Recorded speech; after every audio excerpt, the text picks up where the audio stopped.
So students, welcome back to my channel, that is The Educator.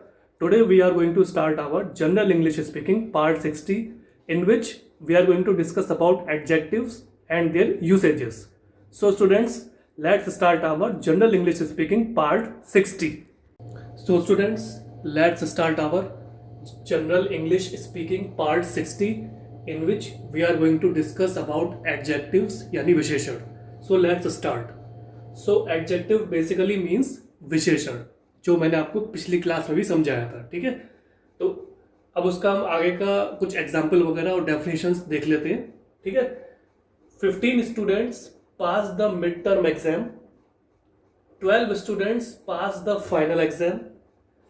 15 and 12 both tells us how many students, midterm and final both tell us which exam. So basically विशेषण क्या होता है, adjective क्या होता है, जैसे मैंने आपको बताया था, ये विशेषता बताता है संज्ञा या सर्वनाम की. ठीक है, तो in this case this is basically a past tense related sentence, and in this sentence basically there quantity of students और the number of students is being mentioned there. Okay, so 15 students pass the mid term exam means जो 15 छात्र थे उन्होंने अपना जो मध्यकालीन परीक्षा थी उसको पास कर लिया था.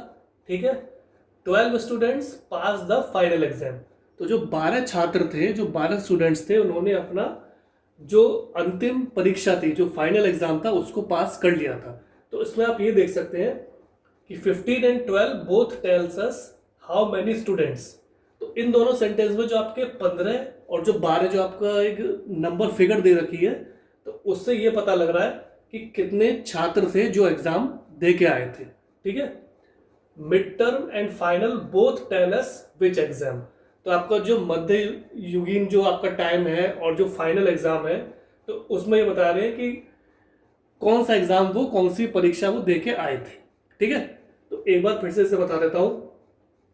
15 students pass the mid term exam, 12 students pass the final exam. So basically ये पास्ट टेंस रिलेटेड सेंटेंस है, क्योंकि इसमें काम हो चुका है, स्टूडेंट्स परीक्षा दे चुके हैं. तो चूंकि एडजेक्टिव यानी विशेषण का यही काम होता है कि वो संज्ञा और सर्वनाम की विशेषता बताता है, उसकी क्वालिटीज बताता है. तो इस केस में क्या है कि स्टूडेंट्स कितने हैं उनकी वो फिगर, उनका नंबर बता रहा है. ठीक है, दोनों सेंटेंस में दोनों का नंबर बता रहा है और ये बता रहा है कि कौन से एग्जाम उन्होंने दिए. एक ने फाइनल एग्जाम दिए, एक ने मिड टर्म एग्जाम दिए. ठीक है, सो 15 students pass the mid term exam means जो 15 छात्र थे उन्होंने अपने जो मध्य परीक्षाएं थी, जो मिड टर्म एग्जाम थे, उनको दिया था. ठीक है, तो यहाँ पे क्या है, 15 आपका नंबर आ गया, फिगर आ गई स्टूडेंट्स की. ठीक है, छात्रों की, और ये पास्ट एक सेंटेंस हो गया. Similarly 12 students pass the final exam means जो इसमें भी आपका फिगर आ गया, इसमें 12 छात्र आ गए, इन्होंने भी अपने फाइनल एग्जाम मतलब जो अंतिम परीक्षा थी उनको दिया था. ठीक है, तो ये भी आपका पास्ट टेंस रिलेटेड सेंटेंस हो गया. ठीक, 15 and 12 both tells us how many students. तो 15 और 12 हमें ये बताने का प्रयास कर रहे हैं कि कितने सारे छात्र थे जिन्होंने परीक्षाएं दी. ठीक है, mid term and final both tell us which exam. तो मिड टर्म मतलब जो बीच में आपकी सेमेस्टर परीक्षाएं होती हैं, और जो फाइनल यानी जो अंतिम परीक्षा होने वाली है, both tell us which exam. तो उसमें ये बताने का प्रयास हो रहा है कि किस प्रकार की परीक्षाएं वहां पर हुई थी. ठीक है, now we will move forward, we will now study about usage of adjective, कि हम विशेषण यानी एडजेक्टिव का प्रयोग वाक्यों में कैसे करते हैं. ठीक है, एडजेक्टिव एंड यूसेज यानी विशेषण और उसका जो प्रयोग है वो कैसे होगा.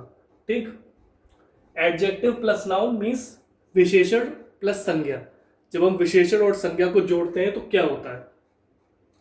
विजय इज ए केयरलेस मैन.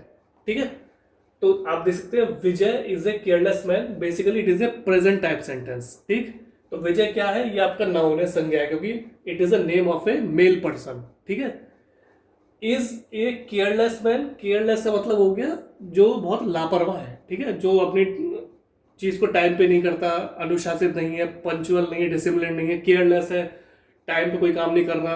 ठीक है, तो केयरलेस मैन मतलब कि वो व्यक्ति बहुत लापरवाह है. ठीक है, तो here you can C careless is basically adjective, ये विशेषण है, क्योंकि ये, और मैन क्या है, मैन आपका ये पर्सन है, ये मेल पर्सन है, तो ये आपका नाउन हो गया यानी संज्ञा हो गई. तो केयरलेस जो आपका है ये बेसिकली उसकी उस इंसान की उस पर्सन की क्वालिटी बता रहा है कि वो बेसिकली एक खराब क्वालिटी बता रहा है कि वो बेसिकली केयरलेस मैन है, एक लापरवाह व्यक्ति है। ठीक है, सो विजय इज ए केयरलेस मैन। तो विजय जो है वो एक लापरवाह व्यक्ति है। ठीक है, तो विजय आपका संज्ञा यानी नाउन हो गया। प्रेजेंट में सेंटेंस है। केयरलेस क्या है, ये आपका एडजेक्टिव है क्योंकि ये मैन क्या है, मैन आपका मेल पर्सन हो गया। ठीक है, तो ये भी आपकी संज्ञा है, नाउन है। क्योंकि एडजेक्टिव क्या है कि ये आपकी क्वालिटी बताता है, तो उस इंसान की ये बैड क्वालिटी बता रहा है कि ये इंसान लापरवाह इंसान है। ठीक है, तो Vijay is a careless man, तो विजय आपका एक लापरवाह इंसान है। ठीक है, so now we will move forward.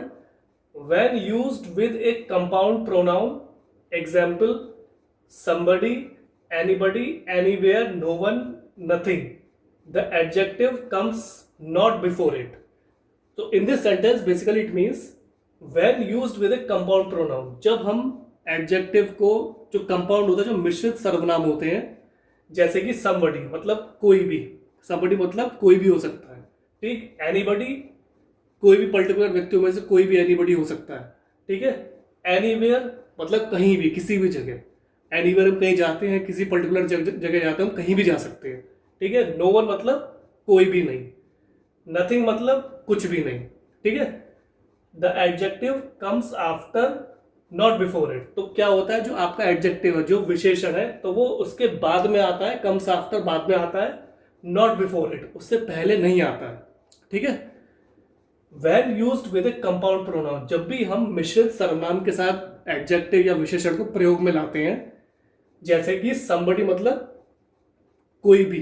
ठीक है, somebody मतलब कोई भी, anybody पर्टिकुलरली कोई इनमें से कोई पर्टिकुलर है तो उसको हम anybody बोलेंगे।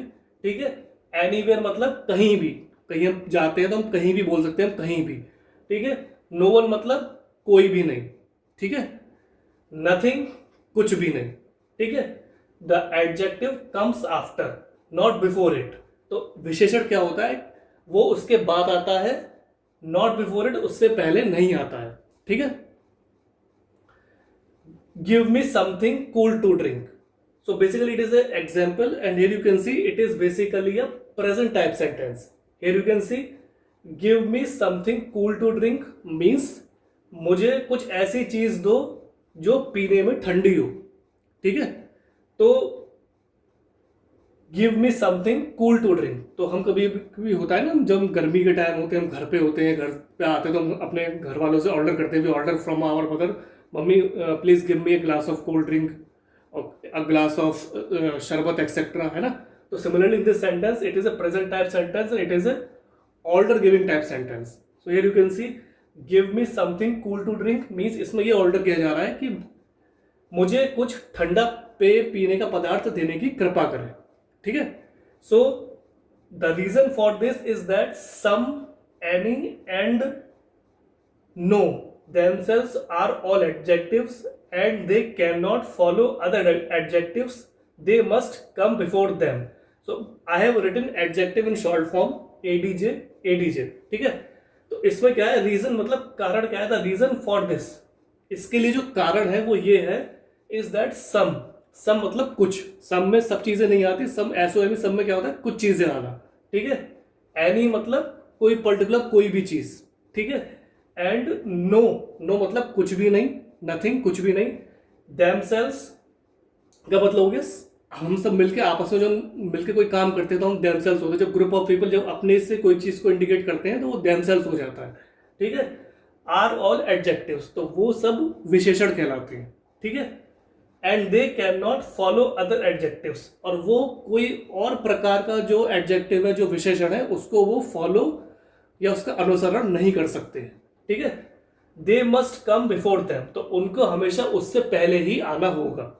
ठीक है, तो जैसे मैंने आपको ये एग्जांपल बताया था, get me something cool to drink, इसका बेसिकली यही मतलब है, ये ऑर्डर और कमांड गिविंग टाइप सेंटेंस है। इसमें यही ऑर्डर किया जा रहा है कि गिव मी समथिंग, मुझे कुछ ऐसी चीज दो, कूल टू ड्रिंक जो पीने में काफी ठंडी हो।